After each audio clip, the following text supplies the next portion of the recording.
ձեր կարծիքով Հայաստանում խաղաղություն կլինի եւ կարող է արդյոք Նիկոլ Փաշինյանը խաղաղություն բերել։ Չեմ կարող ասել, մեծ արդեն դժվար հարց է։ Խաղաղությունն ըստ ուրեմն կախված է մեր պետության պաշտպանողականությունից։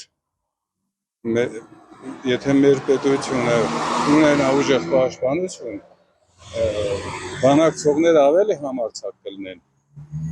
իսկ հակառակ կողմը ավելի զիջող կլինի։ Նիկոլ Փաշինյանը երբեք էլ խաղաղություն չի բերի։ Նիկոլ Փաշինյանը մեր Հայաստան աշխարհը սրբապղծության տարավ։ Ադրբեջանի ձեռքին է մեր ամբողջ պատմական Հայաստանը, Ղարաբաղը, ամբողջը։ Ինչի մասին է խոսքը։ Չի բերեմ։ Ես մի քիչ կասկածում եմ, բայց մեծ հույս ունեմ, որ կլինի։ Ոչ թե Նիկոլ, հատկապես Նիկոլ Փաշինյանը, այլ մեր ժողովուրդը։ Ոչ, հնարավոր չի։ Նիկոլ Փաշինյանի քաղաքականությունը մեզ դեպի կործանում է տանում։ Այդ արդեն չեմ կարող ասեմ, որովհետև քաղաքականությամբ չեմ զբաղվում։ Այս քաղաքականության մեջ չկա։ Մենակ իր քայլերից ջոգ մի օր մտա որ պատրաստ չի, ինքը ծրագիր չունի։ Ճիշտն ասած, երևի չէ։ Չի կարող։ Դժվար հարց եք տալիս։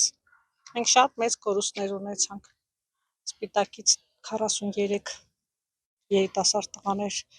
զոհվեցին, հանուն, ինչի համար հանուն, մեր ազատության, մեր անկախության, մեր լավ ապրելու համար։ Մենք մեծ պարտություն կրեցինք եւ մեծ հիասթափություն ապրեցինք։ Չէ, չի կարող։ Ինչի՞։ Որովհետև գաղափար չունի, գժանոցից գալած է։ Միանշանակ չի կարող։ Ինչի՞։ Քիչ է ինքը մենակ։ Ինչ է հարկավոր այդ խաղաղության համար։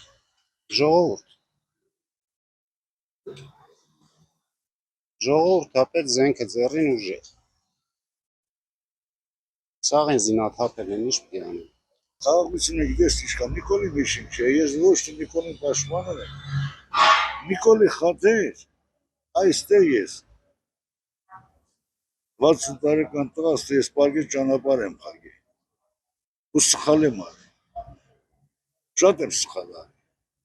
Հավատացել եմ ասեմ գեղեցիկ խոսքերի։ Իմ նման շատերը, բայց այսօր ես որ տերում եմ կտոր մեր երկիրը տերն ենք տալի կամազ մենք ետնենք մամետականության։